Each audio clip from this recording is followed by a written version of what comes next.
তোমরাই আসো নাই, দিয়েছিল। যাক, সেটা বিষয় নয়। হ্যাঁ, আমরা একেবারে শেষ প্রান্তে দাঁড়িয়ে আছি। আর কিছুদিনের মধ্যেই এটার কিন্তু প্রতিযোগিতা শুরু, মানে ডেট অলরেডি পড়ে যাচ্ছে, হয়তো 10 তারিখ 12 তারিখের মধ্যে হবে। তো আমরা এসেছি এটা নিয়ে বলার জন্য, যেহেতু তোমাদের এখান থেকে একজন পার্টিসিপেট পেয়েছি। সেটা হলো, তোমার নাম কি? রাশি রায়। রাশি রায় ক্লাস 5 4 ক্লাস 3 কোন শাখা? এখানে কিন্তু 3টি শাখা রয়েছে, ক খ গ। এই 3টি শাখার মধ্যে যারা দ্বিতীয় শ্রেণী থেকে চতুর্থ শ্রেণী তারা হলো খ শাখা, যারা পঞ্চম শ্রেণী থেকে সপ্তম শ্রেণী তারা হলো খ শাখা, এবং অষ্টম শ্রেণী থেকে দশম শ্রেণী যারা তারা গ শাখা। ঠিক আছে?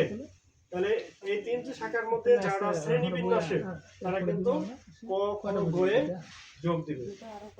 এখন আমরা এখান থেকে পাইছি মাত্র একজন কাকে, যে ক শাখায়, তাই না? রাশি রায়কে পাইছি। তো রাশি রায়, তুমি যে দরখাস্ত যেটা ফর্মটা ফিল আপ করছো তুমি? তোমার বাবা করছে, যাক করছে, কেউ না কেউ। তো এখন ঘটনা